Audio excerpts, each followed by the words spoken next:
I'm Johnny Scoville, and this is Chase the Heat.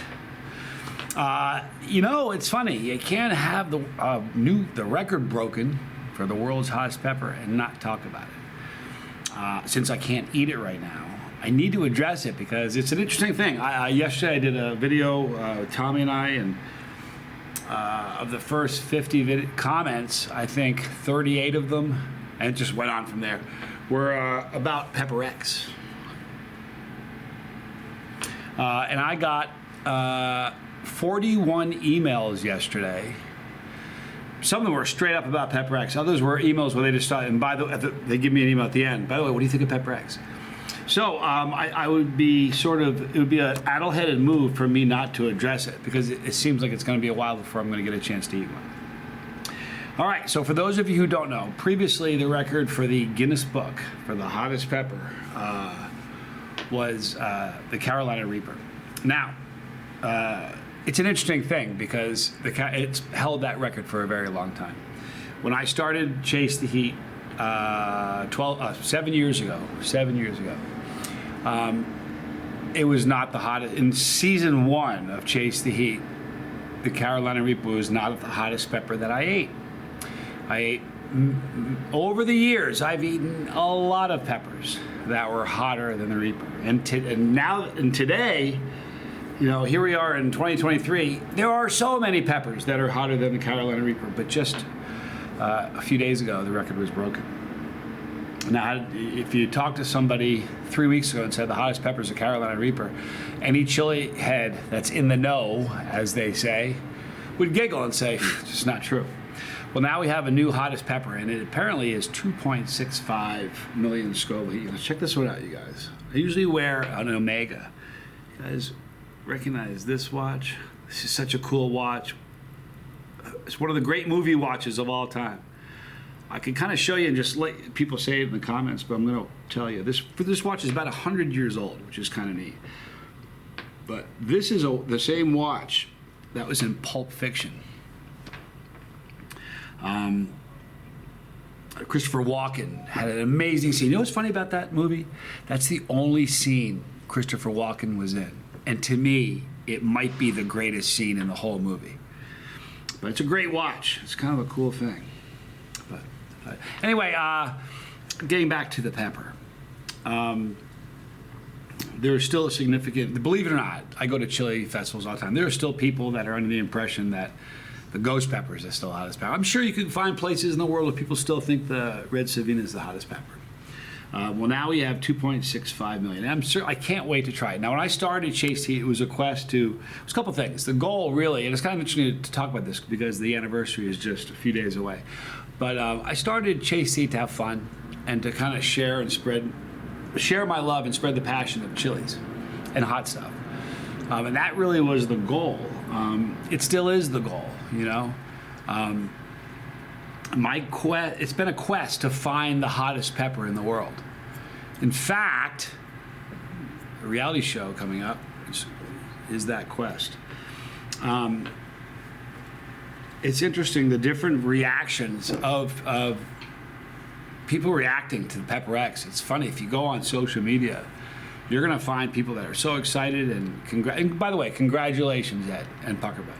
But you're going to find people that are he's one of those polarizing guys. And I've never, ever shared my political beliefs, which way I lean, and I won't on this show. But for an analogy, if you have somebody who's on the far left and they were to watch a TV show about political news from the far right, you know what they would call that news? Everybody on the far left that watches any conservative news, they call it fake news. And anybody on the far right who watches liberal news, what do the far right call it? They call it fake news. It's kind of like that with Ed and this pepper. The people that are for him are loving it. The people that are against it are calling it fake news. I don't know. Listen, there was a lot of scandal with the Carolina Reaper, in that a lot of folks thought it was just the 7-pot Primo. Anytime you have something big, there's going to be some hair attached to it. It's an expression from a phone room. I used to work in a phone room, and if you brought a lead to somebody, the first thing we'd ask is, where's the hair? What's wrong with this lead? because there's always hair on every lead, whether they don't have a credit card, they're not married, they're married, but only one of them is on the phone. We need both. So anytime something spectacular happens, and 2.65 million is spectacular. There's already people talking about it. So here's my plan. Oh, by the way, I met Ed the first year of the channel. We started communicating online. I met him at the first New York City Hot Sauce Fest, and since then I've seen him at a ton of festivals around the country. I was in the Netflix documentary We Are the Champions. Puckerbutt was fairly prominent in that. It was held in front of his store, the competition. So I have a friendly relationship with everybody, I don't have a beef with anybody. So here's the thing, I don't have a dog in the fight. I've always said this. It's really funny. People are messaging me like I'm the creator of this pepper. I can't imagine what Ed's emails are going like right now, because I'm getting blown up and it's not my pepper. Anyway, so here's what's going to happen. At some point, I'm going to eat this pepper. I promise you. At some point, I'm going to eat a whole lot of them. It's just the way it is. It's what I do. As God is my witness, if it's a hotter pepper when I eat it, I'm going to tell you that it's the hottest pepper I've ever had, if that's the case. If it's not the hottest pepper I've ever had, I'm going to tell you, because I don't lie. I certainly don't, man. I don't. It's too complicated to do that. So, but here's the interesting thing. As for me, I don't know.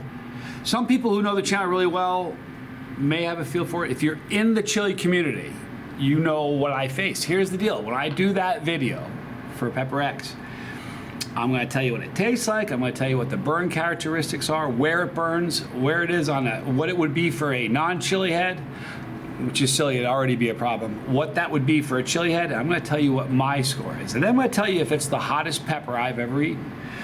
If it is the hottest pepper, and I tell people that, that's going to be all good. It's going to be ruffle some feathers. It's just the way it is. But here's the thing. What happens if it's not?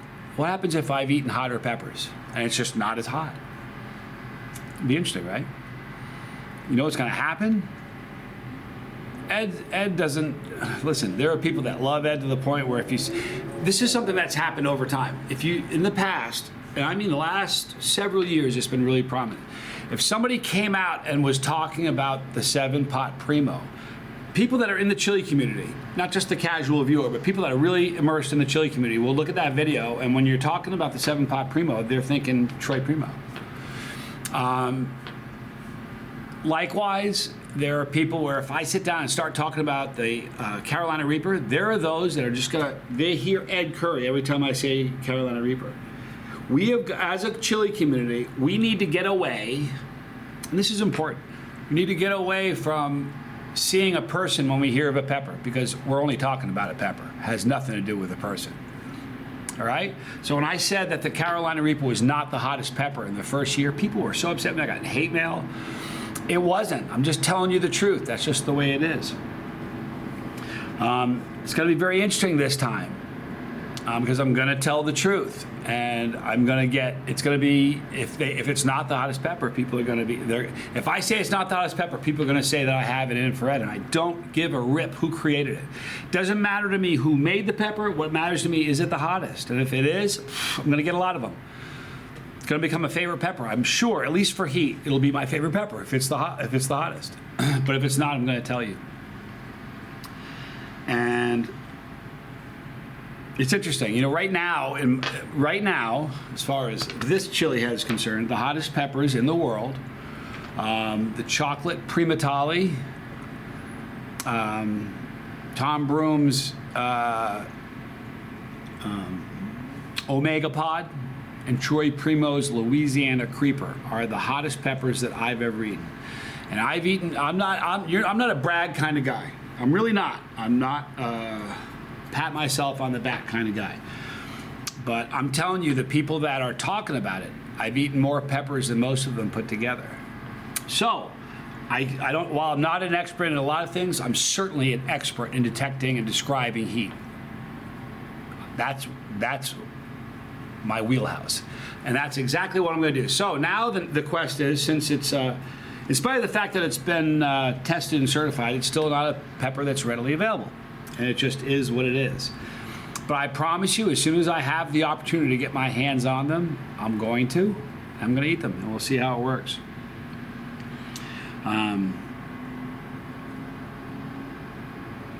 It's interesting. There's some interesting things. Like years ago, I probably won't bring this up. I was going to say something, but I'm going to skip it. But I'm telling you, just as if yesterday, I don't know what day it was certified, but the day before that pepper was certified, there was still everybody in the world thought the Reaper was the hottest pepper. Now, and I didn't. And for the last 7 years, no chili head I know thought it was the hottest pepper. Now they're saying the Pepper X is.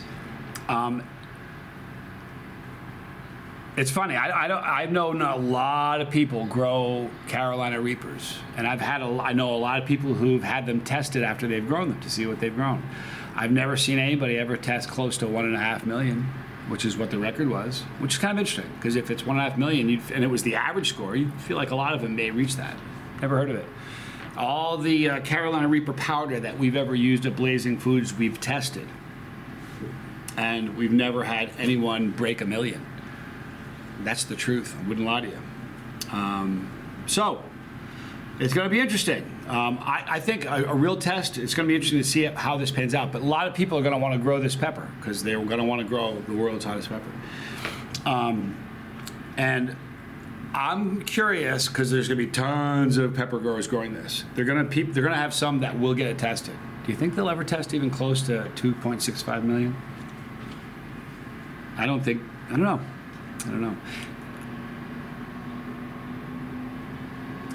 A couple more things I'm going to talk about. If you have, we're just going to pick on the ghost pepper. There are different colors of peppers. You got chocolate, red, you got mustard, orange, yellow, white, peach is in there. And to me, and I've done this, I'm not a rookie at this, as the color drains from the pepper, so does the taste. So does the heat, meaning the more color, the stronger the pepper tastes. It really does. Try to taste a chocolate ghost compared to a white ghost. Compare the taste and the heat. The chocolate wins hands down every single time. I've never had in any pepper, it doesn't matter what kind. And if you talk about Reaper, I've had chocolate, I've had every color phase Reaper pot that's in existence. I've done the same with 7 Pot Primo. I've done the same with Big Mustard Mamas. I've done the same with Ghost Peppers. I've done the same with Scorpions. I've had every color phase of every pepper there is. And every single one of those peppers, regardless of which one it was, the chocolate and the red are always the hottest. Usually, sometimes they'll toggle back and forth, like with the Primatalis. Every once in a while, I've had, like the first couple of years they came out, I had red one that was hotter than the chocolate. Last couple, that watch sounds amazing. The last couple, the chocolate's been hotter. But I've never had a mustard that's been hotter than a red. I've never had a mustard that's been hotter than a chocolate. It's never happened, ever, with me, with any pot I've eaten. And the videos are here, you can go look at them. So it seems to me crazy that now a mustard pod is going to be hotter than every other chocolate pod. It just seems interesting to me. This is the take-home message. Obviously, the most important thing of this whole video is I really hope it's the hottest pepper because I just want hotter peppers, and this would be exciting. All right, so that's where I stand. The last thing I want to talk about is the Guinness book because it's really important. The Guinness book, when you are a little kid and you're sitting down at a table and you're holding this book open, because this is how big it is when you're a little kid, and you're seeing the longest fingernails, and you're seeing the biggest pumpkin, and you're seeing the two heaviest twins ride mini bikes, the tallest dude, the shortest dude, whatever, the longest mustache, whatever. It's the coolest book in the world. It's fascinating. Every kid's dived into it and stayed in that book for a long time. It's just part of growing up. But then what happens is, and sometimes it doesn't happen with people, but it does for some, you get to a place where you realize that the Guinness book is a marketing company. And that's all it is. And it's a book, and it doesn't eat peppers.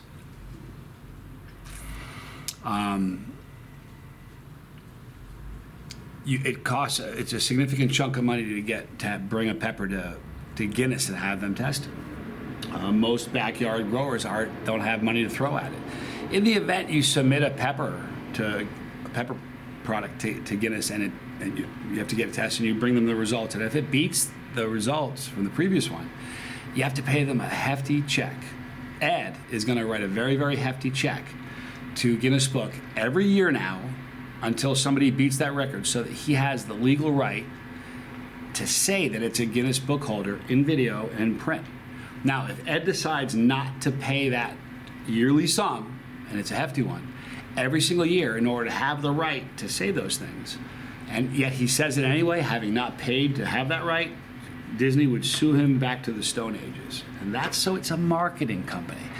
You know how many entries there are in the Guinness Book? And every one of them is paying a monthly fee to have them themselves in that book. It's pretty interesting. So it's a marketing company. I've never, you know, when I was a little kid, it was really important to me. As an adult, it's just a good book for a little kid to look at funny pictures. And that's kind of how I feel about the Guinness Book. You know, it's a marketing company. Anyway, all right, so I think I touched on enough. I can't wait to eat this pepper. Congratulations, Puckerbutt. It is my earnest desire, and I mean this now. I want it to be the hottest pepper that I've ever encountered. I want it to be 2.65 million Scoville heat units. Here's the cool thing. I know what 2.65 million Scoville feels like. And I'm telling you, the vast majority of Chileans have no concept what 2.65 million Scoville heat units feels like. I do. So I'm going to be a good person to eat that, because I'm going to tell the truth. And I know what 2.65 feels like. Anyway, I just thought it was important that I sit down and address it. Maybe it'll stop the emails. I get that there's a new hottest pepper. I'm not sure I'll talk about this pepper. If something crazy happens, you might hear me discuss this pepper again, but you probably won't hear me say the word Pepper X again until I'm holding one in front of you. All right? Because there are so many other things that are more important, like the next pepper I'm going to eat tomorrow. On the 19th, please join me for a special live stream for the anniversary of Chase the Heat. It's Chase the Heat's birthday on the 19th. And Chase the Heat will turn 7 years old. We will discuss season 8. And we need some pods from some of my favorite growers. Now, I'll say it now, but I'll say it again then. Not every one of my favorite growers is going to be represented in this video, just some of them. But it's going to be a live stream. So I hope you guys join me. I'm not sure of the time yet, and that's going to be on the 19th. I want to thank you guys. It's been an amazing ride. I love all of you. In the description box, you're going to see a link for all the normal stuff. Right here, you're going to see a link to get on this bus. I'm just your bus driver. I don't know where we're going, but I'll let you know as the turns are in front of me. I don't know where we're going. Right there is the Lifeboat, a super important channel about recovering from trauma. It isn't just alcohol or drugs. There's a huge portion of people on the Lifeboat are just recovering from trauma. And beautiful thing is that all the principles like connections and community and support and love and non-judgment, all those things that really, really help addiction, what they're helping is trauma. So if you've got trauma in your life you need to overcome, please check out the Lifeboat. It's a beautiful, beautiful channel. Right here are all the challenges I've ever done, and right here is pepperology. If you're a newcomer to the chili world, there's a ton of great videos here designed for you. All right? I appreciate you joining me. I'm Johnny Scoville, and this is Chase the Heat.